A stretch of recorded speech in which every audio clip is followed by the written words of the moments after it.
Welcome to Bring Out Your Badass Self, a movement to break your negative thoughts and habits and instead focus on building each other up and encouraging fearless authenticity. Each week, we will get vulnerable and share experiences alongside our guests and audience. Come rediscover your inner badass self. Good morning, badass. Good morning, badass. How you feeling?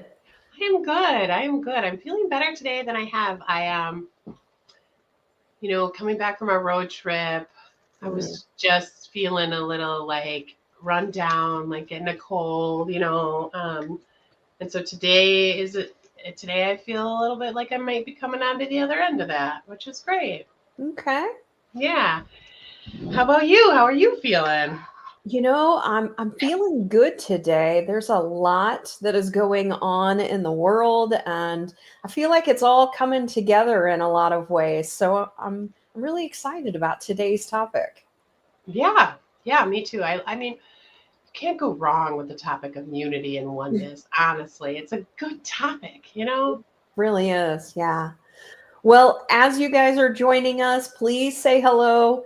I will admit that I was delinquent in putting out the advertisement. I did send some things out to some individuals. But I know we have some individuals that tend to join us on a regular basis. So my hope is that they know we're going to be here on Friday, and they're already showing up, and here they go. Yeah. So we have Kim joining us. She said good morning to my favorite, beautiful, and amazing badass ladies. Thank you, Kim. I hope you're having an amazing day as well. I think you'll really like today's topic. Kim has such an amazing spirit about her, and I know that just her nurturing energy, I know that today's topic will probably really resonate with her. Yeah, I'm and I'm excited for Kim because she is going on a cruise next week with her her youngest who graduated college. So she and her husband and her kiddo's fiance's parents too. So the 6 of them are going on a cruise, and I'm excited to hear all about it. Yeah, and planning for a wedding, all kinds of fun stuff going on. Mm-hmm. Then we have badass morning, Eric. Yeah. Eric, so excited to see you. So Eric just launched a new program that he was heading up. It's through SMPS, but it's really to help people from sort of the next generation of individuals. And so it's an exciting new program. So Eric, if you feel like it, include a link to it. So those that are involved from a marketing perspective, things like that. It is in the Atlanta area, but I do think that it's a great opportunity to help people that are up and coming in the marketing side of the house. I love that. Yeah, I love that. That's just like so needed in general, right? Like to help the younger generation, and we get I'm on the other side of that, I think now. So us mentors, we get things out of it too, It ends up being such a beautiful thing in general for everyone involved. Yeah. And I messaged Maya today and she says, Happy Friday. Miss you guys lately.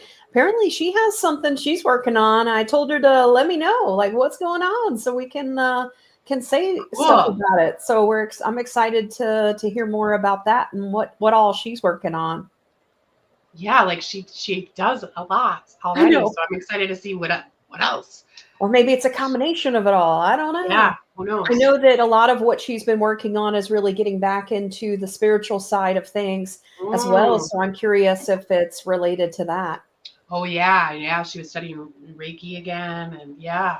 Ooh, cool. And Dr. Colleen said, I'm in Atlanta as well. Just sent you a connection request. See, we're already connecting people today.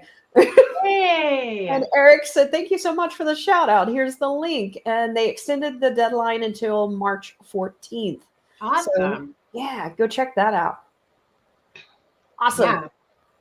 All right. We also have Jen coming. J. Rose, she said, good morning, badasses. Happy Friday. She'll be in and out. Today working, may have to listen later. Excited about this topic and have a wonderful weekend. You as well. Yes. Yeah.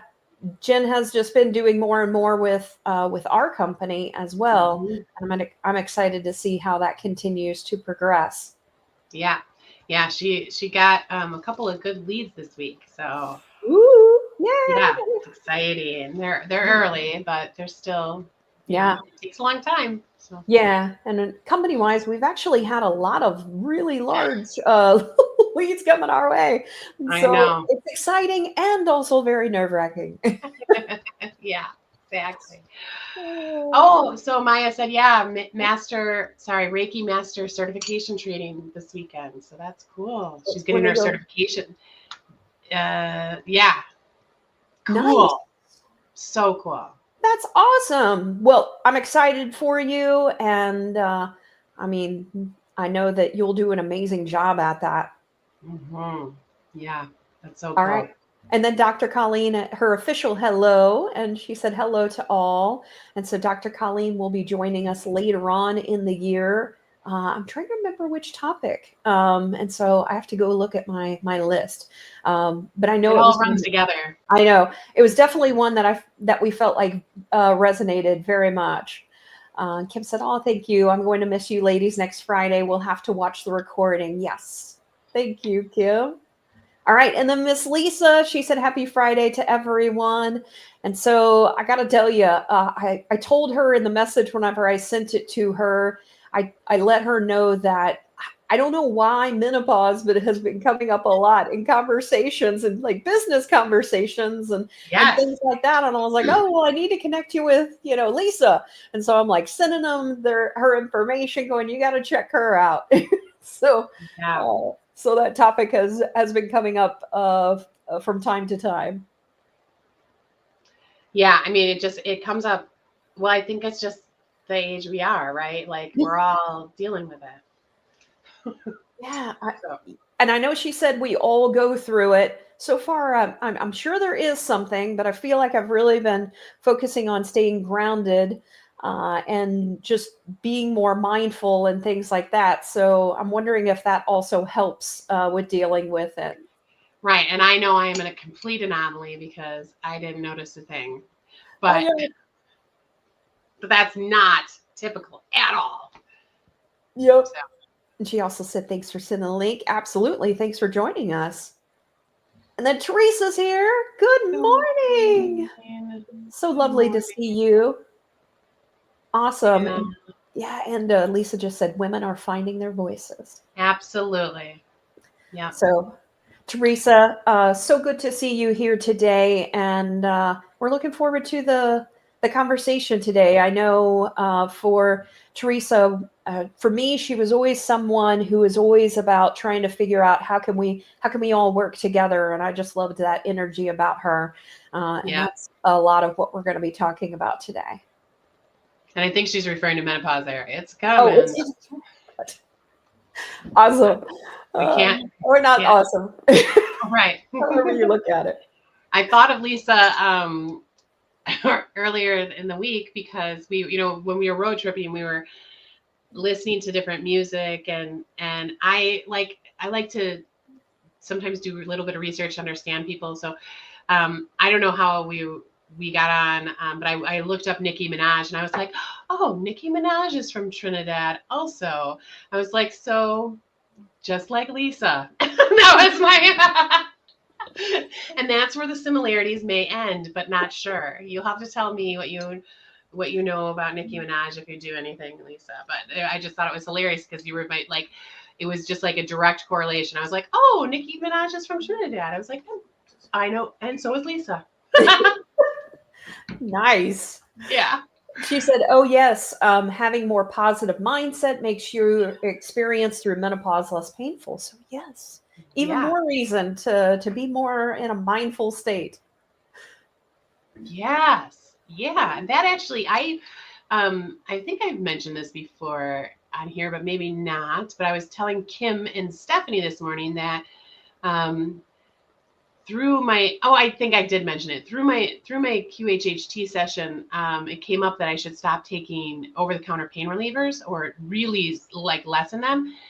And I have significantly. I mean, I've cut it by so much. It's actually embarrassing to think how much I was taking, like Tylenol, ibuprofen, Yeah. at least daily, if not more than once a day. Wow.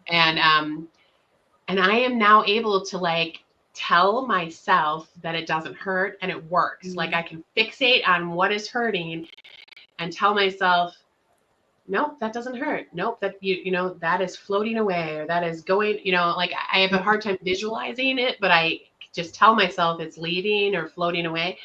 And like 80, maybe even 90% of the time it works. So it may sound crazy to you all, but it's been really cool to experiment with that. And I suggest you try it out the next time something is bothering you. You know, I find it most effective when I am like not doing anything else, when I'm lying down, or, you know, that's when I can really fixate on it and make it leave. Yeah. So one of the things that my sister talked to me about, that I do whenever I have pain, I go to what it is she's written because I can't always remember it. But the gist of it is, and even if you just do this first part, so you touch wherever the pain is, and you simply say, "I release it and I let it go," with a blessing. And so you're letting, because ultimately pain within you is about some unhealed something. It's just a reminder of something that you're still needing to release and let go, which is actually very apropos for the 28th, for February 28th today as well, because it's the new moon. And so it's about Yes. releasing and letting go as well. So it's so funny, several things we've said here that I just want to sort of share.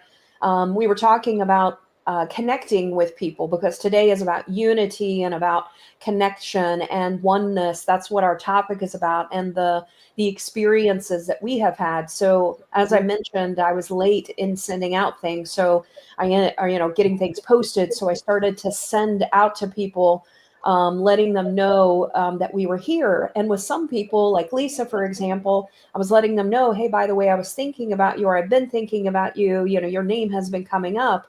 And I did the same thing with Brenda Leese, and I'm not sure if she's joining us, but she ended up telling me that it was very apropos for her. She was like, I needed to hear that today.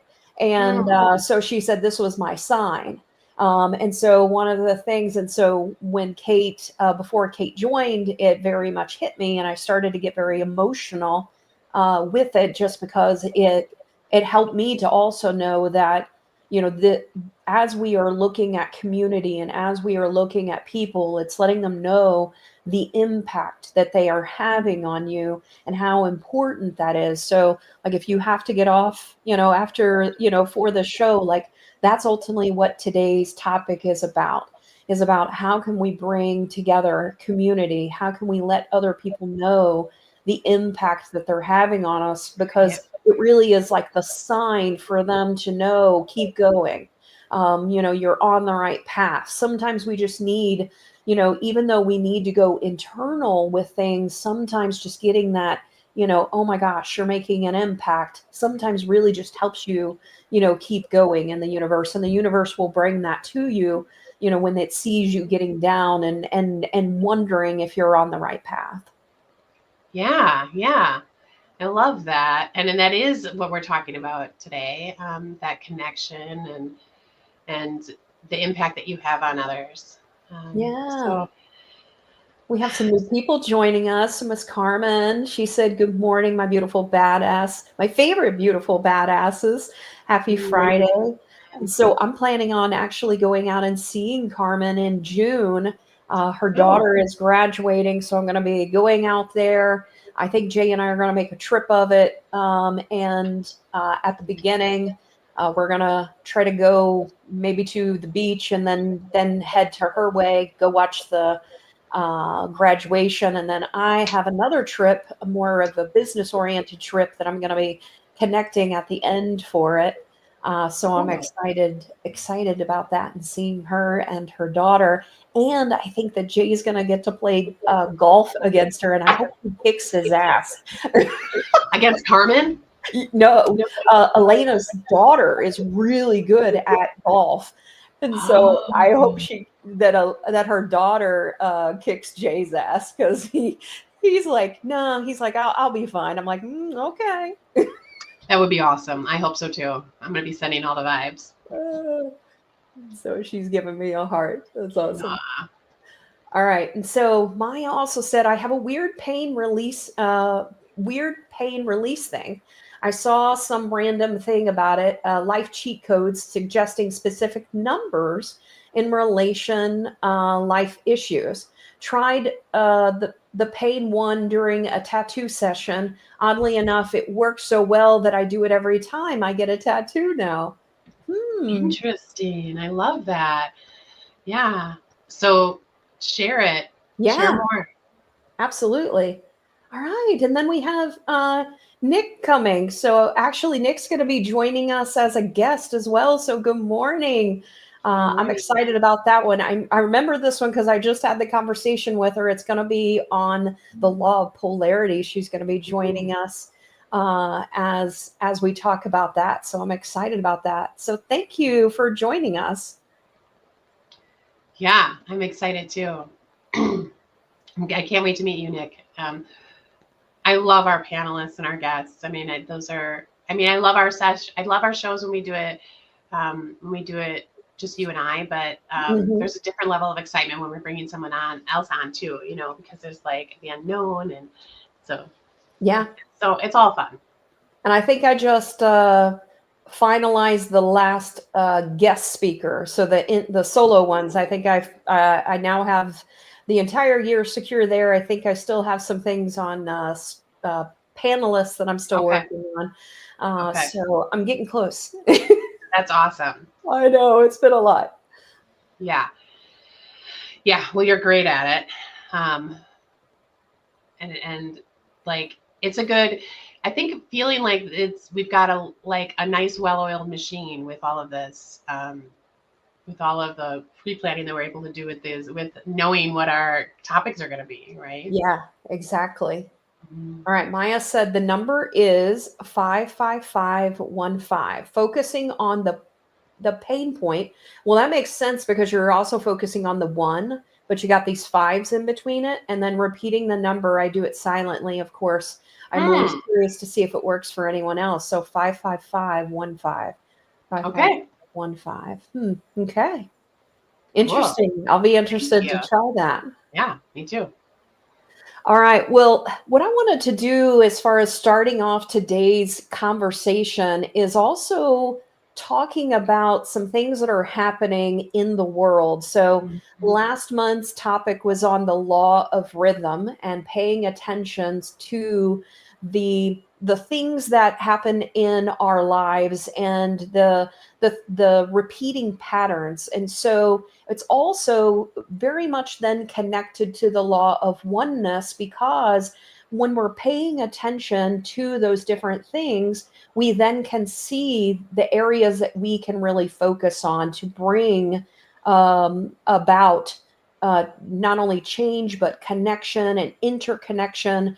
So I actually want to start off things a little bit on the astrological side of the house. And so today, I want us to recognize that on February 28th, 2025, tonight, there is a rare planetary parade.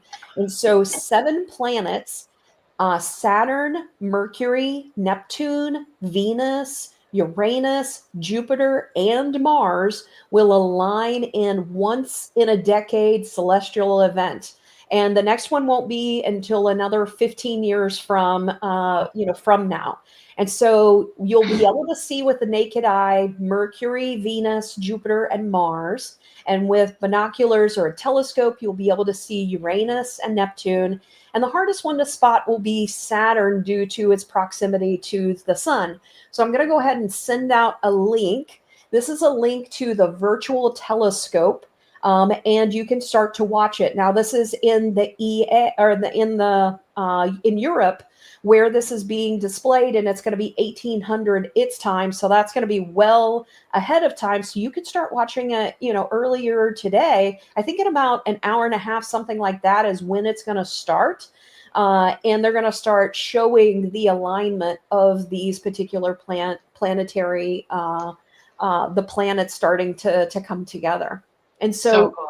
I know what I thought was really cool is when you investigate what that actually is. So think about just people coming together like a line, everything uniting. And so that is ultimately what it is it's a symbolization of unity. And so it's the gathering of planets that can represent unity and collaboration, encouraging individuals to work together toward a common goal and fostering a sense of community. So think about this. We didn't even know that this was going to be happening, that we chose the date to talk about unity on a day that it's symbolizing unity. Like, if that is not the fucking universe telling us we're on the right path, I don't know what is. Right. We had no clue. This is so cool. I agree. I mean, that's literally like the phrase, the stars have aligned. Like, I know. this is like no longer figurative. Like, it's literally the planets aligned for us. Exactly. That's so cool. Yes. So Nick says, wow, that is some super cool info. Thank you. So yes. And so you have to go out to a dark place to watch it. Yep. But you can watch it virtually during the day here through the virtualtelescope.eu. So we can watch it while you're working, and then we will. Tonight you can go out and go to a dark place, and you should be able to see them in the sky. Yeah. And I agree, Nick. It is. This is totally the universe. It's always working for us if you listen. I think that's, sometimes the biggest thing. So one of the other things that I also wanted to share before I get into more on the planetary things is that I met with someone yesterday who's actually going to be coming on as the guest speaker on the Law of Attraction. It was the last one that I needed to secure, and I was connected to them from someone else. And as I joined the meeting with him, he said, hey, if you don't mind, I was a little distracted and had a lot of things going on prior to joining this. I would like to do a minute reset if that's okay with you. And I was like, sure. So we both just put our heads down and meditated for a minute. And I just closed my eyes. He has a big cowboy hat. So whenever he did it, the cowboy hat went down in front of his eyes. And I just sat there until I felt like it was time to sort of come back. And then he was up. And so it was just such a cool thing. And that's one of the things that I sent to Brenda Lee's, is that it was that moment with him that reminded me of us resetting. And I was thinking about how cool would that be, that if you're going from like meeting to meeting, if you're like jumping into the next meeting, you could literally say to the person, hey, would you mind if we do a little bit of a reset? What that is just taking a minute to feel our bodies, to come back and allow me to be present with you as we start this meeting. And I thought that was such a cool idea. I think it's a really cool idea too. I wonder how I might try it even with clients and see how it goes. I know. Because I am very back to back a lot of days. I know. And I love that. I actually love the energy of it. Yeah. But I know that it takes me a good 10 minutes to like find myself in the new conversation, right? Yes. Like, even though I'm like, okay, I know exactly what I'm here for and why that, that's why I like the back to back, because I know what I'm doing. It's very focused. Mm-hmm. I like structure in that way. But I think it would be great to see if they're on board and how they react to it. It'd be interesting. Yeah, I know. I thought it. So Teresa said that, that would have been so helpful. And I agree. So one of the other things he said is, I'd like to take also time to be able to connect with you. Like, as we do this reset, I'm going to, it helps you to get back in alignment with having this conversation with this person and really connecting with them. And it really did. Like we were like so honed in, on each other, and we weren't distracted looking at our phones or looking at whatever else is buzzing or things like that. So it was a really Right. cool experience. Yeah, I'm gonna try it. I know. And so Thank it'll you for be sharing. interesting. Yeah, it'll be interesting to see the first time you do it with someone, though, because had I not been a little bit already knowledgeable about mindfulness and things like that, I could imagine. I was thinking, I was like, what if you did this with someone? They're like, what? Like, what the fuck you doing? Right. Yeah, exactly. So I think I mean I'm gonna try it and see. I'm gonna try it a few times and see how it goes. And I'll ask at the end of the call, like, hey, how weird was that? On a scale of 1 to 10. Because by the end of the call, most of the time, there's total alignment, on what we're doing and what the next steps are. I think it would be a good time to then just be like, okay, now when we started the call and I did that thing, what did tell me how that felt. Was it weird? Or did it help you to connect? Yeah. As Mm-hmm. well. For me, and I think it might, let them know it helps me to be able to, connect with you. And I'm curious Right. what your experience was. Right. Yeah. Right. All Yep. right. So today, also, along with the planetary alignments going on, the rarity of that, there's also a new moon. And so I have a lot of information on this that I want people to also think about. And so the new moon, each time those things happen, it's really about a refresh. So it's really symbolizing new beginnings and opportunities, setting intention, laying the work for really what matters to you. And it's taking time to reflect on those things, the things that are important to you. The other thing that I think is important as I've continued to sort of study this more is that each new moon is also in a particular astrological sign. And the one that this new moon is involved in is Pisces. And so then you have to look at what does that symbolize? And so it emphasizes intuition, surrendering, emotional reflection, creating space with heartfelt intentions. And so if you think about, our topic of unity, in order for us to start anew or have a new beginning or a new opportunity, we also have to release that stuff. Yeah. So that emotional reflection and surrendering, but going inward and thinking about what it is we feel as well. And so the Pisces energy is really about spirituality, boundless imagination, and encourage us to let go of control and trusting our intuition, embracing creativity and emotional depth, and really just opening ourselves up for divine inspiration. It also calls for gentleness, compassion, and faith in the unknown, and allowing for rest, healing, and inspiration. Yeah. Yeah. And it's really about reconnecting with our soul. So, one of the things that is really speaking to me lately is it's also about, dreaming about what it is that you want. So, it's about setting what it is you're looking for, but looking for that intuition to do it. So, slowing down, reconnecting, and how the soul is sometimes nourished through art. So, I've been doing dancing lately. And I recorded myself and did that this week. And it's one of the things that really helps to energize me. So be curious for you guys, what is something that helps you to reset? What is it that you do to reset yourself to make sure that you have the energy to sort of start anew? And so, Cate, I'll go more into the new moon, but I want to just sort of stop there for a second and see, what do you think? What are the things you do to help to reset? I do a bunch of things. I think a hug from Jenna is a good reset. A hug and a kiss is a good reset for me. Reset moment. Music is super helpful for me. and dancing. So all of those things are good resets for me. I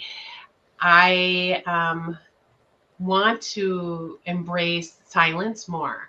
Mhm. So a lot of my resets are like, stimulating resets for whatever reason. And I think that that's great, if that works for me. But I also, I think like, I want to embrace silence more and see if that works for me too. So Mm. that's why I'm excited to kind of try these resets, because I do meditate every day, and I love that. But I'm doing it to like build up a practice of it. Like I'm not yet reaping the benefits of like, oh, if I don't do that, I'm crabby, like, or if I don't, you know what I mean? Like, Yeah. so I'm still trying to like really ingrain it into Yeah. my being.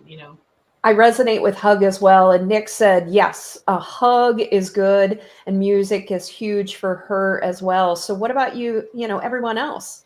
One of the things that Jay and I would do is do a reset as well.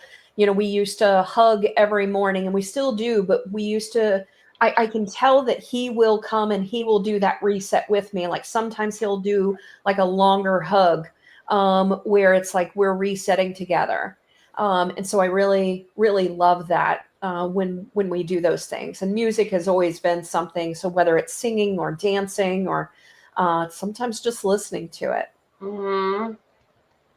Yeah. So some of the other things on the new moon and the connections to also keep in mind is that the new moon is also being influenced by Saturn. And I mentioned in that alignment that Saturn is that last one. One thing to keep in mind from an astrology perspective, the outer um, uh, planets are Mm-hmm. actually a lot of times geared more towards uh, the collective. Okay. So it is important to understand that that is influencing not only just you, but it's actually more from a group perspective or a generational perspective as well. And so with the influence of Saturn, it represents discipline, structure, and responsibility. And so it's reminding us that growth requires patience and commitment. And Mm. so it's not just about setting the intentions, but setting realistic intentions. But it's also not just about setting those realistic goals, but establishing boundaries and engaging in strategic planning rather than rushing into that Yeah. new beginning that new moon is giving us. It's so new moons always being about new beginnings. I often am like thinking about what I want to let go, right? Mm-hmm. In before the new moon or at the new moon. I like the alignment with this planetary parade as to thinking about inclusiveness, not as much of letting go as more of like, what else can I bring in? What else can I be in unity with? What else can I connect with? Um, Yeah. you know, and it's still good to let go of something that's not serving you for Mm-hmm. sure, right? Exactly. But I think this is a special time, right? And February 28th is a special day to begin with anyway, because it's like unique, right? It ends a month, and there's no other month that ends like this. Exactly. Yeah. I thought about that as well. And the significance of, I have a cousin that was actually born on the 29th. So she has to now celebrate it on the 28th for those other other 3 years. And so her birthday reminder came up today. And I always found that just fascinating. So what if we had had the 29th? How could that have impacted us this year? But no, it was a finality to the month with all of these things happening. Right. Yeah. I think it's so cool when you have those people in your lives, or you meet people that are born on the leap day, of a leap year, and they have like multiple, like you had a cousin, right? Yeah, your cousin. It's like, so they're really maybe 10 and they're 40. Yes. It's so cool. Yeah, when she turned 16, we all gave her a 4-year-old birthday card. Right. So cute. But I think it was interesting you said also the letting go part. And so also with the alignment of Jupiter, that brings in tension. And so Okay. that highlights sort of the push and pull between, the idea of going after something and then the reality of something. So it's reminding us of that balance between optimism and practicality. And so it's emphasizing the importance of building the dreams on a solid foundation and against being impulsive in the decisions that we're making.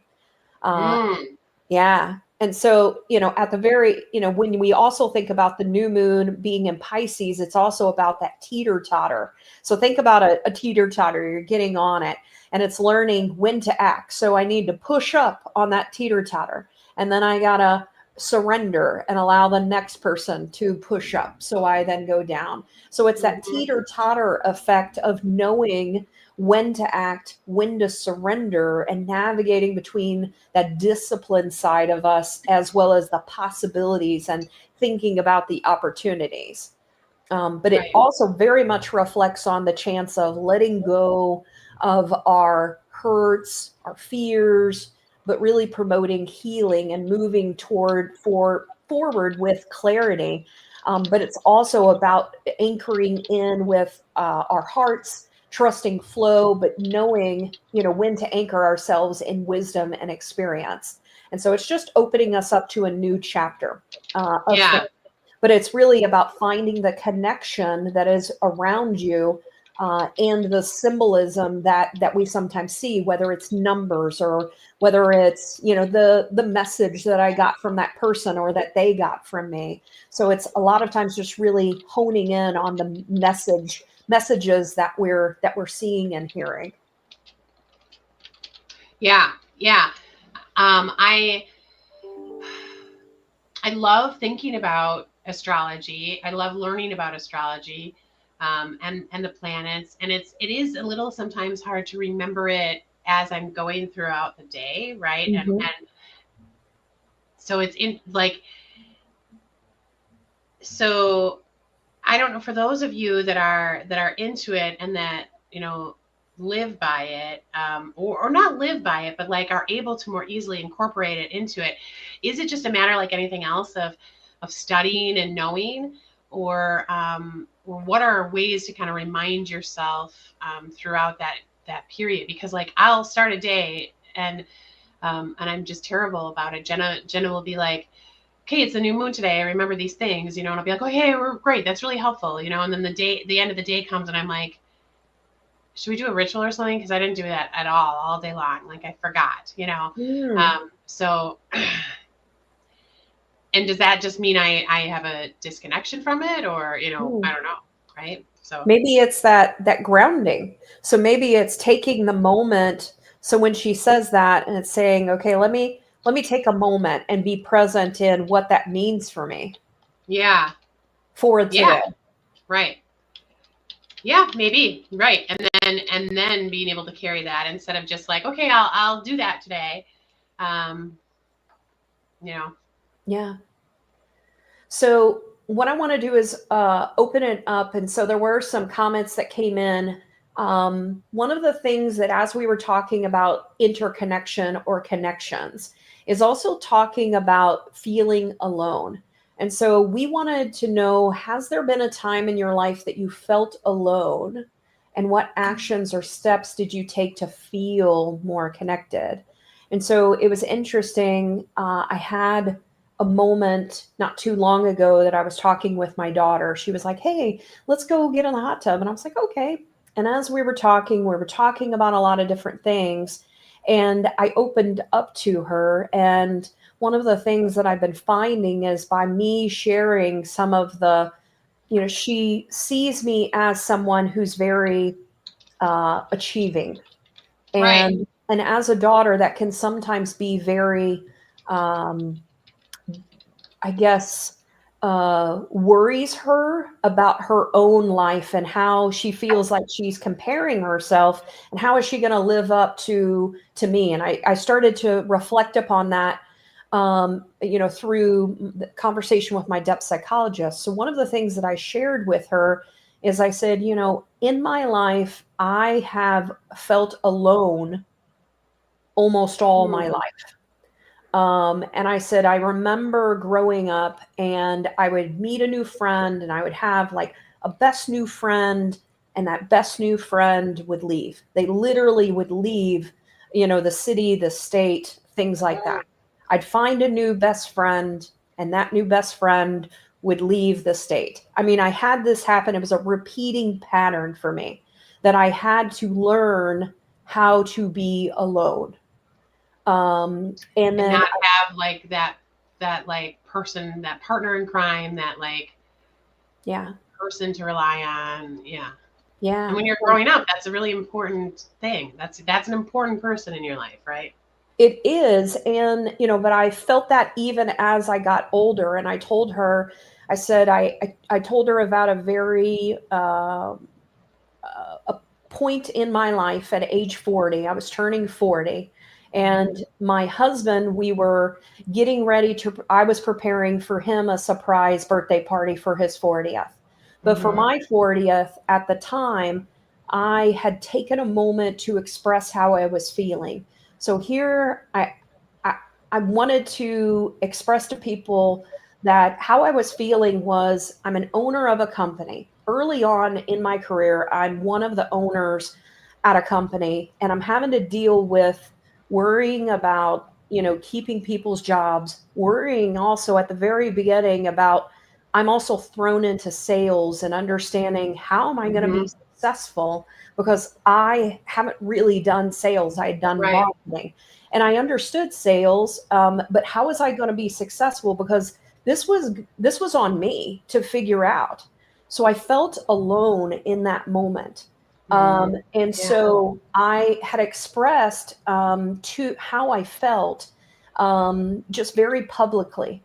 And in that moment, one of the other things that I had mentioned is that I sometimes feel like at that time in my life, that I don't connect to women, that I feel like I'm more male, if that makes sense. And so I Mm-hmm. was expressing that when I get sometimes with women, um, I'm an achiever, at that time of my life, and I'm doing these things, and the things that they would talk about. I just, like I didn't have the issues they were dealing with. My husband handles, the food, he is the person that does our meals. He's the person that does the laundry. Like it was like complete opposite for us. And so when I would sit there and have conversations with women, they would be upset about things that weren't an issue for me. And then they didn't also relate to me as well because they couldn't understand the pressure and the things that I was going through. I Right. tried publicly, sort of expressing how it is that I was feeling. And at that time, three women that I was very close with, or I would say were friends. At the Yeah. time, I wasn't super close with them. They all three got mad at me. And Oh. so, this was right before my 40th birthday. And it was one of them that ended up coming back to me and wanted to understand, but they had taken it personally. And whenever I reflected on it, I was like, oh, I can see how it is that they took it. They took it that maybe they were taking it as I was saying, I'm better than you. And that wasn't what I was trying to say at all. I was saying, I Right. feel alone. I feel like, I'm doing these things and I'm not, I just am having a hard time connecting. Yeah. And it was through that moment that person ended up reaching out to me and we started talking, and she started expressing how she felt. And I started expressing, and she understood more about how I felt, that we then became closer. And then, from that, the other two, she then talked to them and talked to them to express how it is. She's like, no, she didn't mean any ill intent. This was what she was trying to express. So we ended Yeah. up all becoming good friends, Better friends. through that. Yeah. And I continued to like deal with that. But I also found that it was also my mindset as well. Like I had said in my mind, I'm alone. I'm That's different. I'm by myself. And so by switching my mindset and saying, you know what, I'm not alone and I can connect. I just need to find other ways that I can connect with these individuals, and also finding other individuals that I can open up in a deeper way as well. So Mm-hmm. it was instead of the but Mm-hmm. in my thought process. Yeah. Yeah. I think that's cool. I think that that that noticing that you can shift your reality by shifting the way that you're perceiving it and defining it for yourself, Yeah. um, is key, right? And as you were as you were talking and sharing how you felt alone at those times, like I'm proud. I felt some like pride for you that you were able to kind of share that with others and express it, right? And then have these moments and these conversations that resulted from that, right? Rather than, it's kind of a blessing that they did get frustrated with you or Hmm. did misunderstand it and allow it to take its course in a totally different way, right? Yeah. I I haven't I felt alone in my mental health struggle Hmm. I felt alone in my mental health struggle for years because so much of my normal or my personality was very opposite some of the darker feelings I was having. And so that like loneliness would sometimes be really connected to shame, which was hard. And the only way I kind of got through that was finding a good, being able to figure out what it was, or putting a label on it for a moment there. That helped me feel less alone. It helped me feel like there was a path forward. So I can remember that, and how important it was in that moment and in my journey, because I very much had this feeling that I had been working on this my entire life and still not figuring it out, and just a lot of frustration and like just sheer disappointment in myself. Like, what the fuck is wrong? Why can't I do this? Yeah. And that's a very lonely feeling. Like when you're mad at yourself, um, Mm. no one can tell you, not no one, but I mean it's really hard when you are in that place to hear someone else's point of view that you shouldn't be mad at yourself, right? Like that's not often what fixes it. You have to go internal in order to fix it. Mm. But that's a lonely place to be, right? Yeah. Because nothing else will work. So Mm. um so that is a time when I felt really alone, and in figuring out a path forward with like a diagnosis and a label, like that was key in those moments. um, Another, like other times that I feel really alone, I'm able to reframe it similar to what you just talked about into like kind of a uniqueness rather than like an aloneness, because I Mm. feel like it, I'm a very different person. And it was hard for me to embrace that for a long time. I mean, I was able to be that, but to be truly authentic in all areas, and mainly in the business world, um, that was the struggle, to not kind of hide, um, not just my sexuality, but also like, you know, the position, like I am, I'm a sole provider, also a female, also, I straddle the worlds of, I feel like I straddle like the stereotypical male world and the female world in a lot of ways, right? Mhm. Um, and so that could have felt alone, but I really embraced the uniqueness of it in my personal life, and I was able to slowly bring it into my public professional life authentically, once I kind of just gave myself permission, and and that was really key. So that, like, part of not feeling alone, I think, is giving yourself permission to move past it, right? To like say, okay, I experienced that, but I can stay there, or I can move beyond it. And for me, it wasn't about connecting with other people like me. I could see how that could be beneficial, but I didn't really have interest in that. But I had to just change the way I saw it and view it as something that was special and unique, rather than something that was so different. I love that. And so I'm just reflecting on what you said. And so by looking at it as special and unique, and I have to tell you that every time I talk to someone and it's the first time that they've watched our show, the first thing they tell me is, "Oh my gosh, I love Cate." I'm just like, so sweet. I know. And I'm just like, I know. Isn't she amazing? And so I just wanted you to know that, because it literally is the first thing that comes out of their mouth. So you just have this special energy that exudes from you. And so you are special, you are unique, and it's also all the things that make you wonderfully you. As well. But I know that as you were talking, some of the things that you've had to deal with, regarding shame and really embracing or understanding it more, and it is the mind shift of realizing that there's nothing you can do about those things. And by the way, this is also you.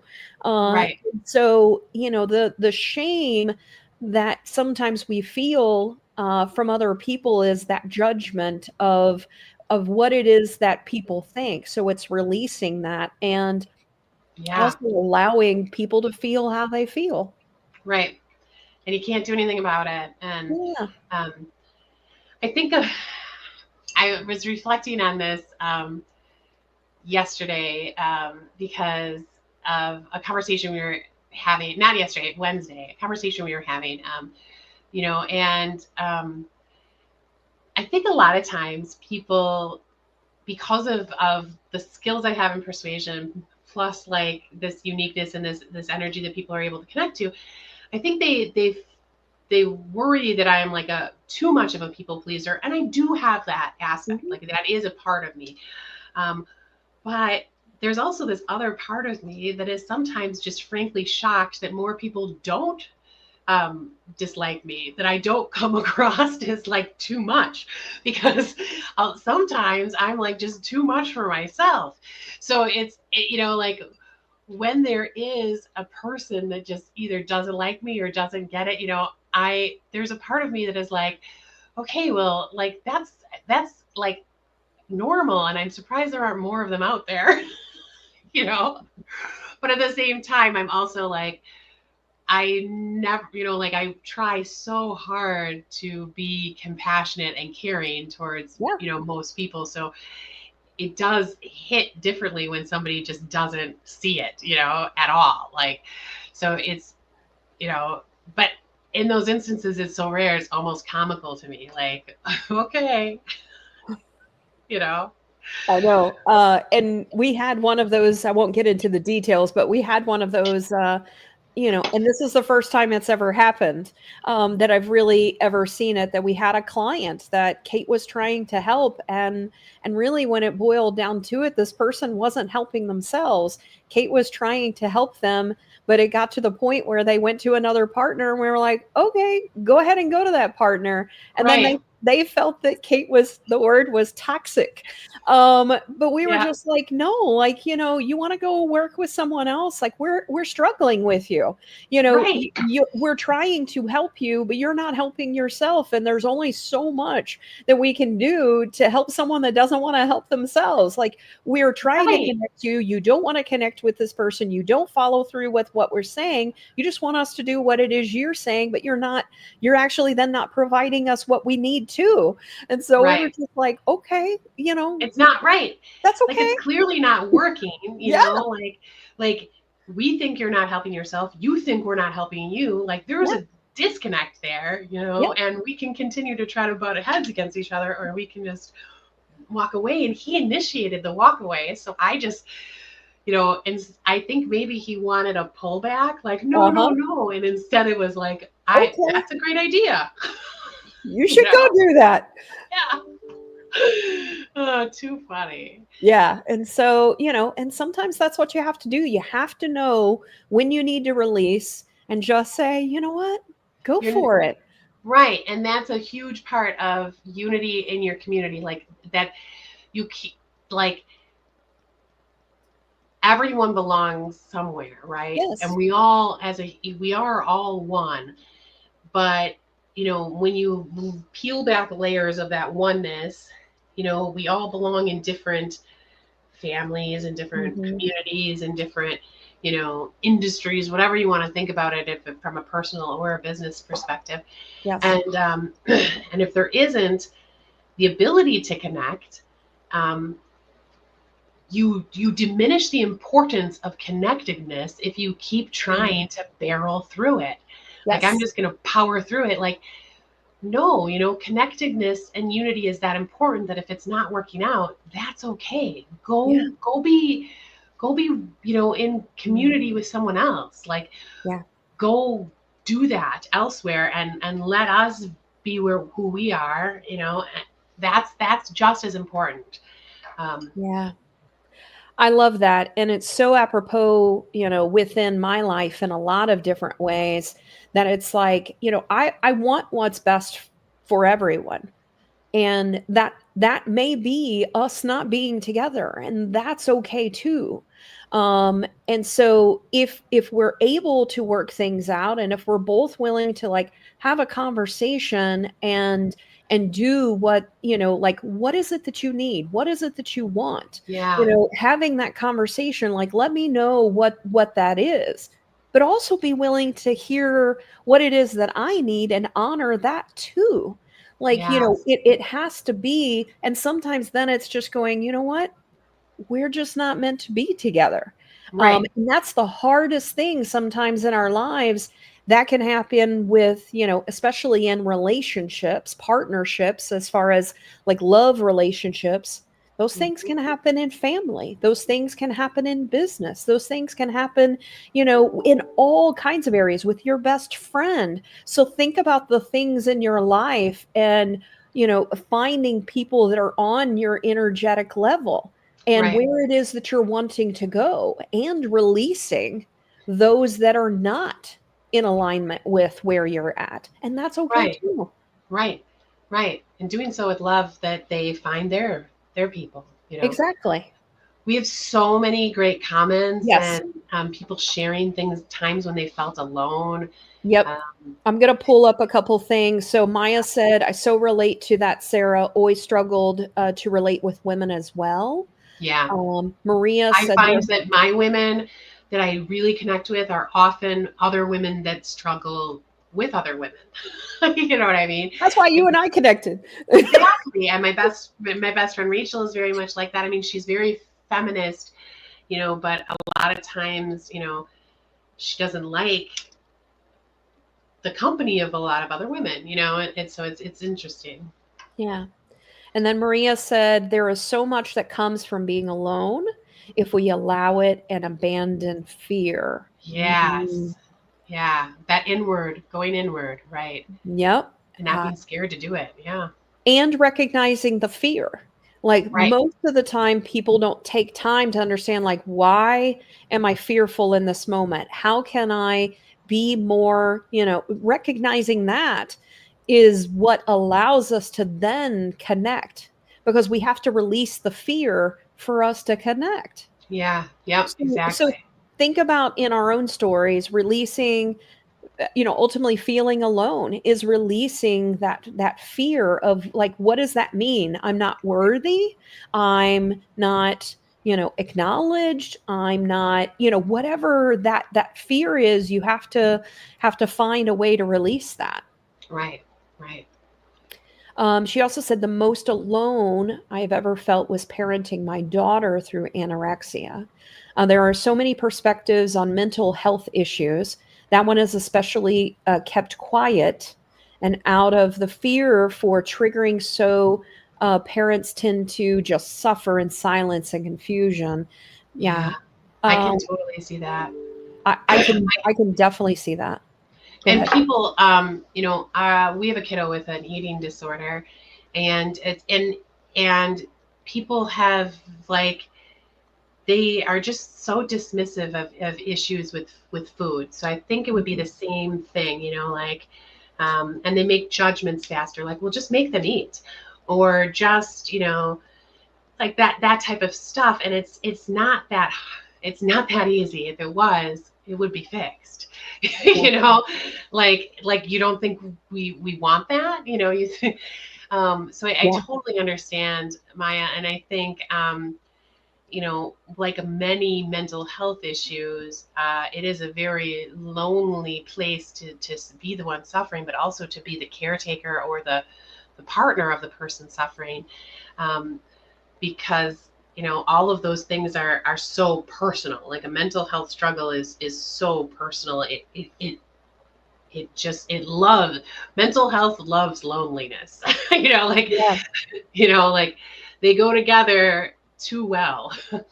Yeah. So I thank you for sharing and being vulnerable about that, and I'm glad that you got through it, and that you were able to be strong amidst all that silence and confusion.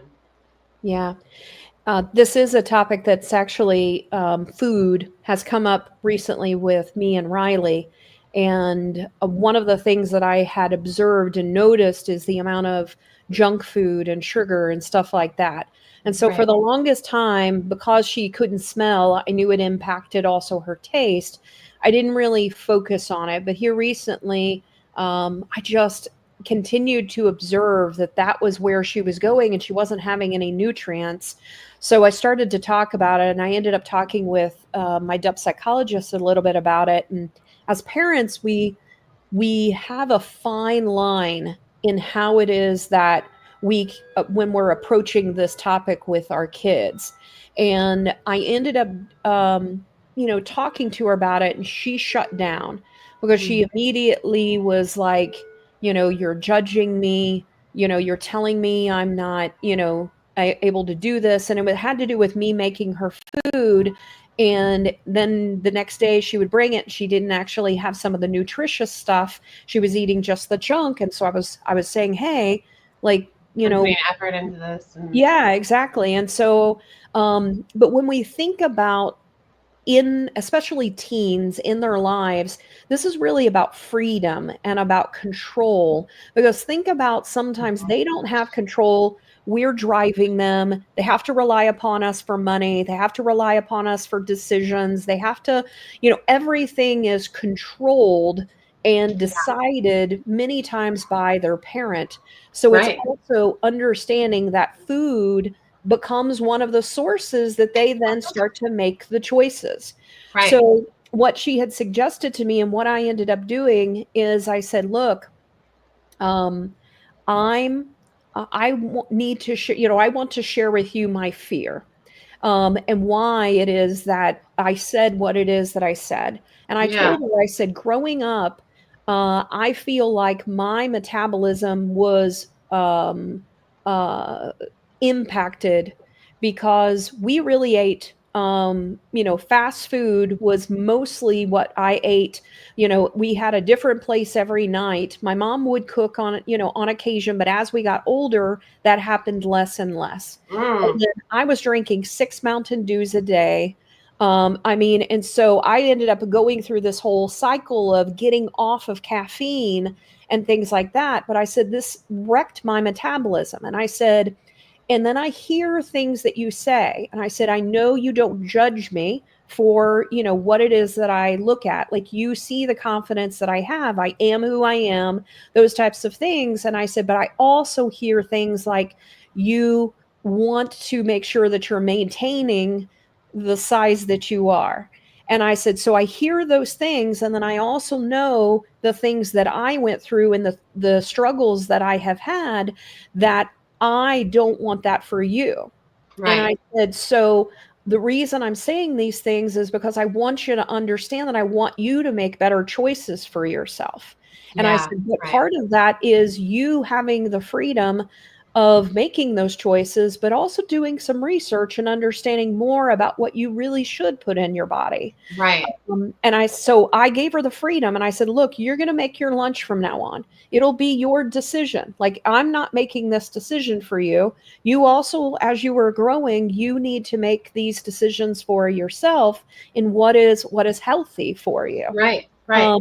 So that's the conversation, that we had just recently. She was like, all right, I want to go to the store with dad. Like, she's taking control of it. She's like, let's go, and she's picking out her food and she's making her meals and things like that. But that's empowering her to make the choices. And also, let's have conversations about the things that we've learned, through things. The one thing that I can say that I did in helping her is she does drink water. She never got addicted to that. Was one of the things that I never brought soda in. Jay did soda, but it was always outside. It was never something I offered to her. So that was at least one of the things that I helped her with, right from the beginning in just having water. So I just wanted to mention that, just from a food perspective, in how do we have those healthy conversations with our Yeah. kids. Right. Yeah. Definitely. I think we all struggle with that, and food is such a big part of our lives, right? It's our Yeah. fuel.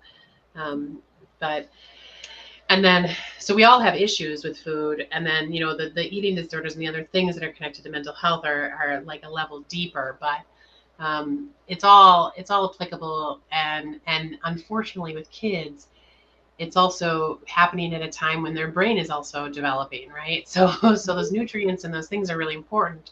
So of course it's super stressful and worrisome for the parents, right? Because Yeah. our job is to help them become healthy parents Yeah. or people. All right. Teresa said, I have felt alone at different times. As I worked through school and growing my career, I found that my closest friends just didn't understand me anymore. They were not interested in growing in any way, and I always wanted to grow. I very Yeah. much relate to that. And Yeah, so, me too. yeah.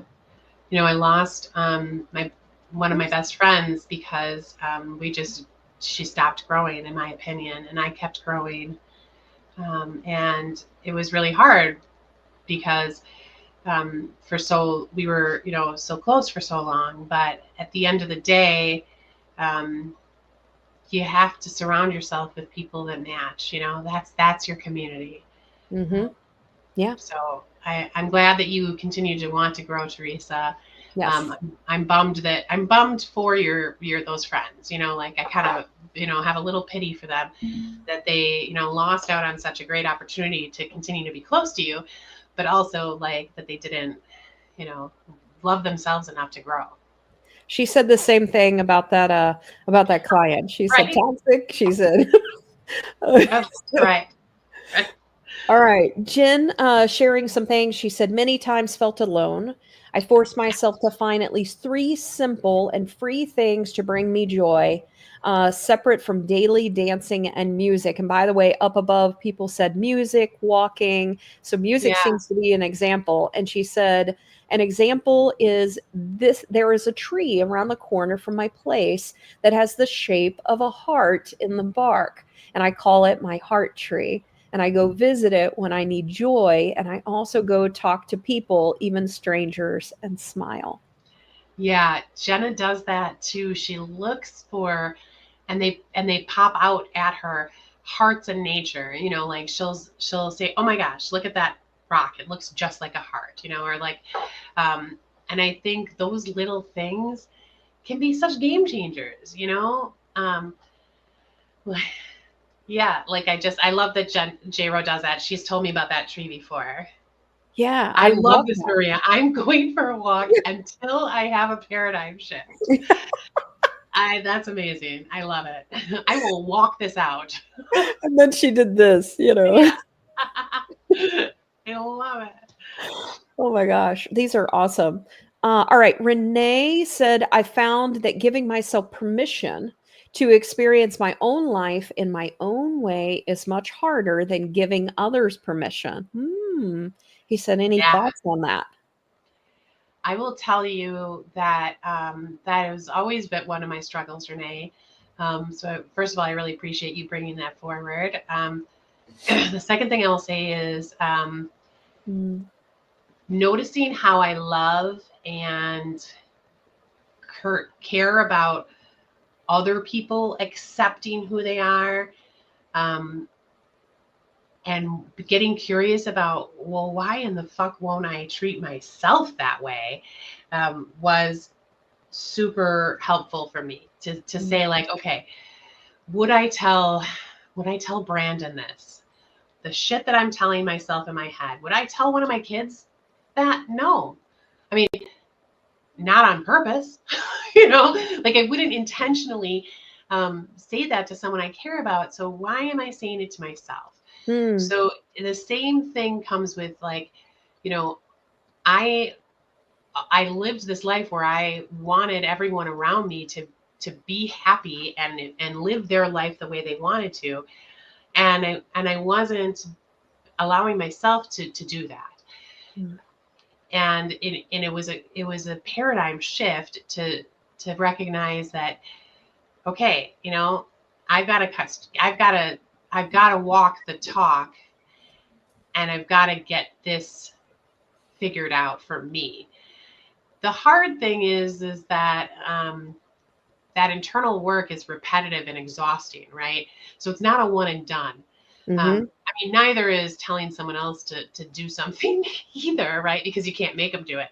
Right. But you know, it's not a one and done. So you have to get really good at being stubborn with yourself. Like, no negative thought, you know, stay the fuck out of here because I told you this, you know. So, you know, just keep working on it. Those would be my thoughts on it, Renee. Yeah, so I'm going to go back. I'm going to pull it back up. So interesting enough, I had to reread this because I read it differently the first time. And then as you were answering it, I was like, oh, wait. I guess where my mind went, but I understand where you're, you know, what it is you're saying now is that I have seen the opposite. I have seen people give themselves permission to, like, you know, no, this is the way, you know, that things should be. And you're wrong. And I don't give you permission to be the way you are. So I've seen it that way as well. And for me, I try to balance the two. Like, no, this is my life. You know, I'm allowed to be able to want, you know, things for myself. Those things should also not invade upon other people's wants, but it doesn't mean that it won't require you to make decisions on how my decisions might impact you. Right. But it's also not putting you in a situation where I'm trying to control you. Which is a lot of the things that I'm seeing in things that are happening right now, and trying to, you know, there's like this this balance of people, you know, wanting people to live like they expect them to live. Like socially you're talking about? Yeah, socially and things like that. And there's a lot of people that I don't necessarily agree with, you know, in a lot of things, but it's also me recognizing their life is also different from mine. And it goes back to that straw mentality of, you know, looking through the lens of that straw. I only Right. see the things that I've experienced, and that's where my lens is. So the more I try to open up and understand, okay, well, help me understand how it is you're viewing it. What does your straw look like? So it's having that experience as well. But I do get, Renee, what you're talking about is giving yourself permission to experience your own life in your own way is harder for you. I guess my Yes. question for you is why? Why do you feel like you can't give yourself permission to experience your life the way you want? Where is that pressure coming from? Because I find a lot of times it's really not our voice, it's someone else's voice. And that voice might have been someone from early on. So taking a moment to understand where that voice might be coming from, or where that feeling is coming from, and that might be a wound that you still need to heal. Right. And I think that Renee is about maybe 10 years younger than me, maybe a little less, or maybe a little more. And there's something to say. I don't think we do this enough. We do this when we're parenting kids, right? Like, so kids hit milestones at certain times, and certain times in their life are meant for certain things. I'm a big believer that like 25-ish to 35, is your time to figure out who you are Yeah. and to give yourself that permission. So like, even up into your 40s, like don't Feel like I'm still figuring diminish. it out at 50. Come on. Right, like, but don't diminish that we're all doing this, and we all have to, and it's very much a part of that natural cycle of life too, right? Mhm. That it's not that you're not alone, because this is what that time in your life is meant for. Yeah, absolutely. Definitely not alone. Something that I think all of us have gone through at different, and I think also at different times in our life. So, early on, trying to figure out who you are in relating. Oh my gosh, there's a little doggy. Um, Sorry, I'm interrupting.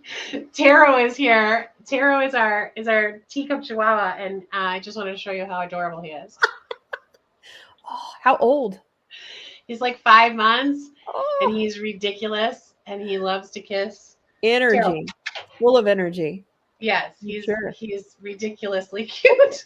Oh, he's on camera. He's like, oh, hey. I know. Oh, that is He's a so ham. Look at him. He's got big he's Dumbo enjoying ears. it. Yeah, he loves it. Jenna's been wanting me to show him off. Aw, thank you, Jenna. That's awesome. All right, Maria Sorry. said, no worries, no worries. Other people's fear is wild. If you see your kid grabbing a hammer, the right question is, what's your plan? Not freaking out and snatching it, stuff like that. What's your plan? What you doing with that? Right. Right. Yeah. So true, right? Yeah. Because it is like you can't change what they're going to do or what they want to do. Let's Hmm. just understand it. I mean, sure, you could snatch it out of their hands and make sure that that doesn't happen in that moment, right? But they're probably going to pick that hammer up again. Yep. Yeah. Teresa said, star of the show. Uh, That's he's awesome. the cutest little thing, and he's more like an accessory than a dog. Like he goes around with Jenna all the time. It's very cute. Yeah. All right. Well, where I would like to end things Yeah. is to think about how can you show more compassion and acceptance towards those you don't understand. So, and I also am going to throw in another question of how does our ego get in the way of interconnectedness? So, Mhm. when we start to reflect upon those things, the key things that I have found, and we started the show talking about this, is that setting and taking a moment, a breath, and really going inward and feeling, because you can feel whether you're going from your head and it's the mind, the ego that is stepping in, or if no, this is really the path. This is where my inner guidance is really helping me to understand this is where I'm supposed to go down. So even though there might be tension, in the things that we do, it's understanding, am I really still on the right path? Right. And also, how can I do that within love? Or, also, how can I maybe approach this differently? Okay, help me understand where the challenges are, what it is you're concerned about. Keep in mind that sometimes people still won't be open about those things. And so then you'll still have to figure out how you're going to navigate down that path. Right. Right. Yeah, I mean, Maria hit the nail on the head, and you just said it as well. You got to love them. Mm-hmm. That is one of the key ways to remove your ego from the entire picture, and to also be compassionate, and to accept the differences in others. I have found that in general, I can just like be very loving, and positive, and that works really well for me in like a general stance, like, but more like tactically, or like in my day to day, I often struggled with people that were of different political affiliation than me, or people that had totally different values and beliefs than I did. Yeah. And what I had to do is to get curious about like what was behind that, Mm-hmm. and then give myself permission to set boundaries, but to be more critical about the boundary. Like, so I don't have to just, for instance, say that all Democrats or Republicans are bad because they don't agree with me. Um, and for a long time, that is how I handled it. um, and now like I have to pick out the things that like really are not okay with me and that I don't want to be around, and separate myself from those things. But doing so with love, like I don't wish you any ill will or harm. It's not for me. Mm-hmm. And and but then realizing that there's a lot of gray there. There's a lot of middle ground where people are not like bad nor good, they just are, right? Mm-hmm. And that you can't just take one issue or a couple issues and just, or experiences, if it's not political, for instance, like, or just memories or experiences, and group them all, and cast away a whole group of people.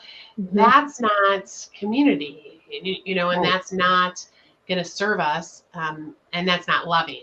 So I had to separate it out and give myself the permission to have strict boundaries around some things that really, really matter to me. Um, like I don't tolerate hate. I Mm-hmm. can't be around hateful people, or people that live there. But I can, you know, I can I can embrace people that have different views, because you know their values are different than mine. That doesn't necessarily mean that they're hateful, right? Yeah. So Yeah, agreed. And it's, and I have someone that I'm very, that I am very connected with, that, we have, I know that they're a very lovely person, but mhm, politically, we're not seeing eye to eye. So we're both very conscientious about that.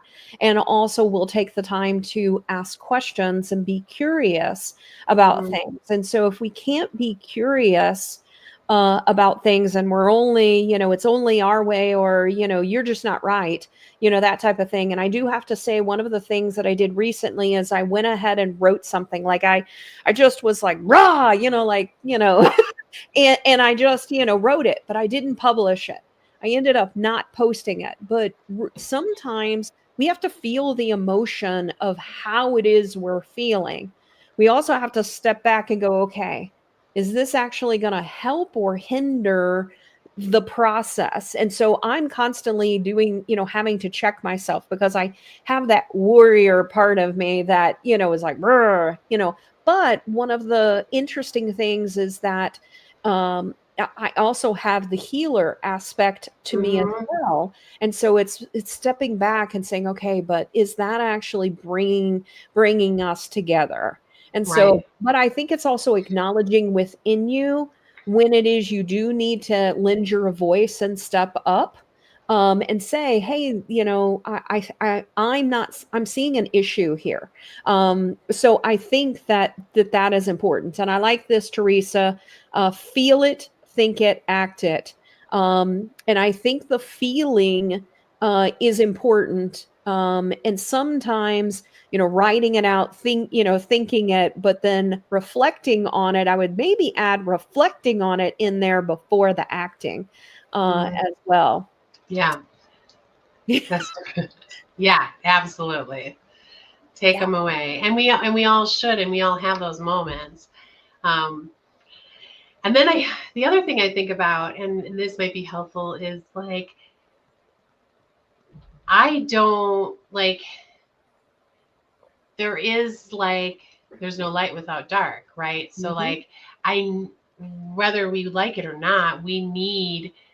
need to understand the opposite. Yep. And without them, those Mm. individuals or those things being there, how do we know, right? Like, so they're serving a purpose too. I love that you're ending it this way, because think about the things that are going on and however it is that you feel. If you feel there's light right now, just Hmm. know that there's dark. And if you feel Right. like there's dark, there's going to be light. Right. And so the opposite will continue. And what I find interesting is that people are viewing it completely different. There are some people that are viewing this time as a very dark time, and other people that are seeing that things are being illuminated. What if it's both? Right. Right. What if it's an and? What if it is the dark side is being illuminated, and and the things that we're going through are bringing about the change that needs to happen down the road, and Right. not necessarily in maybe the way that some people think Right. as well. But there Right. does need to sometimes be the darkness before the light, or sometimes the dark is happening while the light is happening at the same time. Right. Right. It seems like a lot of us are, the majority of us are in agreement that something isn't working, that Yeah. something's broken, right? So when something's broken, you can't get it back together unless you figure out how to glue it back together, right? And so Yeah. you got to see the bad parts to figure it out. And so that Yeah. is a huge part of unity, right? Hmm. Is you don't just say let's all be one. You have to do the work to be one. Yep. And sometimes things have to be things that people think aren't broken, that are broken, they need to see and have that illuminated so they get a different perspective. And Right. some people that think that things needed to be broken will also see that things maybe didn't need to be broken, because those things will go away. So I Right. think right now we're seeing the duality of both. Right. Yep, exactly. Yeah. Um, and if we can embrace it and stay aware and observe and Yeah. stay curious instead of hateful, um, and act in love, that their light will come, Mhm. that it's on its way. Yeah. And it's here already. Yeah. So one of the things that I keep telling myself is I keep having to remind myself, stop being distracted. Like, understand what your values are, understand what it is your purpose is in life. And if you don't know if you're not, if you don't know and you're discovering that, then just spend time on that. And I think it's also great to experiment. Like, sometimes we need to maybe do things that you then reflect upon and say, maybe I shouldn't have done that, because you Hmm. learned something in the moment. And so you got to experiment with sometimes those things and give yourself permission to go, you know what, I probably shouldn't have done that. And maybe it's a post that you then delete. No, that wasn't, something I probably should have done. Or you Right. go back and say, you know what, actually, what you said helped me to reflect. But it's having that in life. And so if we can pull back and not allow the distractions that are going on and really just focus in on what is it why it is we're here, how can we help illuminate, how can we bring connectedness, how can we bring unity, how can we acknowledge people, what are the small acts that I can do to make someone's day better. And so I'm going to post this.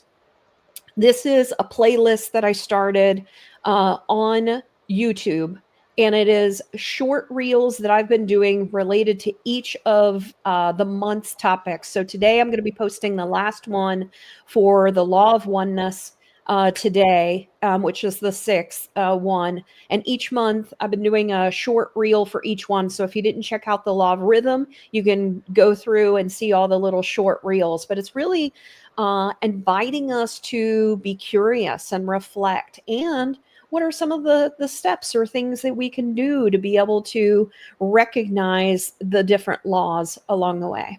Yeah.